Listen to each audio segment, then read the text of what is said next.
भी है। 21 जून सोमवार से देश के हर राज्य में 18 वर्ष से ऊपर की उम्र के सभी नागरिकों के लिए भारत सरकार राज्यों को मुफ्त वैक्सीन मुहैया कराएगी। वैक्सीन निर्माताओं से कुल वैक्सीन उत्पादन का 75% हिस्सा भारत सरकार खुद ही खरीदकर राज्य सरकारों को मुफ्त देगी। यानी देश की किसी भी राज्य सरकार को वैक्सीन पर कुछ भी खर्च नहीं करना होगा।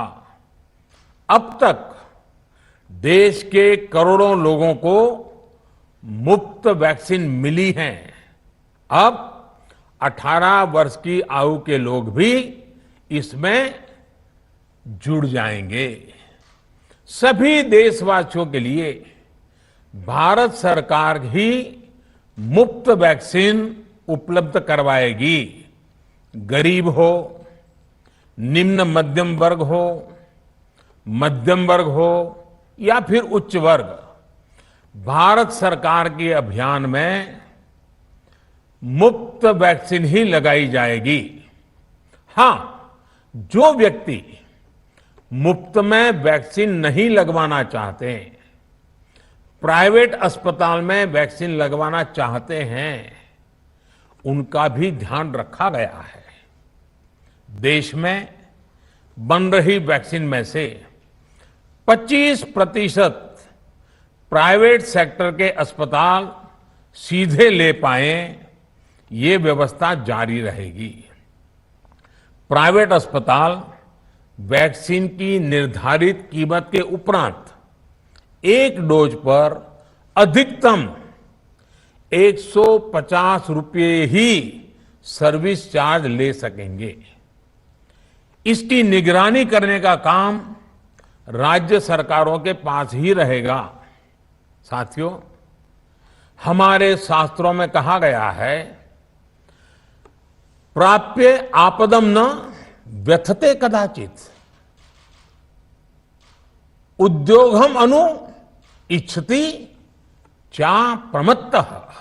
अर्थात विजेता आपदा आने पर उससे परेशान होकर हार नहीं मानते, बल्कि उद्यम करते हैं, परिश्रम करते हैं और परिस्थिति पर जीत हासिल करते हैं। कोरोना से लड़ाई में 130 करोड़ से अधिक भारतीयों ने अभी तक की यात्रा आपसी सहयोग, दिन रात मेहनत करके तय की है। आगे भी हमारा रास्ता हमारे श्रम और सहयोग से ही मजबूत होगा। हम वैक्सीन प्राप्त करने की गति भी बढ़ाएंगे और वैक्सीनेशन अभियान को भी और गति देंगे।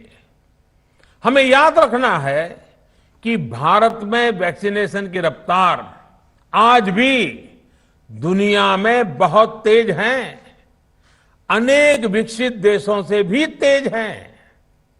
हमने जो टेक्नोलॉजी प्लेटफॉर्म बनाया है, कोविन, उसकी भी पूरी दुनिया में चर्चा हो रही है। अनेक देशों ने भारत के इस प्लेटफॉर्म को इस्तेमाल करने में रुचि भी दिखाई है।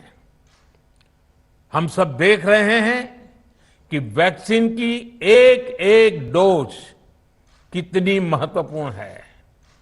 हर डोज से एक जिंदगी जुड़ी हुई है। केंद्र सरकार ने ये व्यवस्था भी बनाई है कि हर राज्य को कुछ सप्ताह पहले ही बता दिया जाएगा कि उसे कब कितनी डोज मिलने वाली है। मानवता के इस पवित्र कार्य में वाद विवाद और राजनीतिक छींटाकशी से ऐसी बातों को कोई भी अच्छा नहीं मानता है। वैक्सीन की उपलब्धता के अनुसार पूरे अनुशासन के साथ वैक्सीन लगती रहे, देश के हर नागरिक तक हम पहुंच सके, ये हर सरकार, हर जनप्रतिनिधि, हर प्रशासन की सामूहिक जिम्मेदारी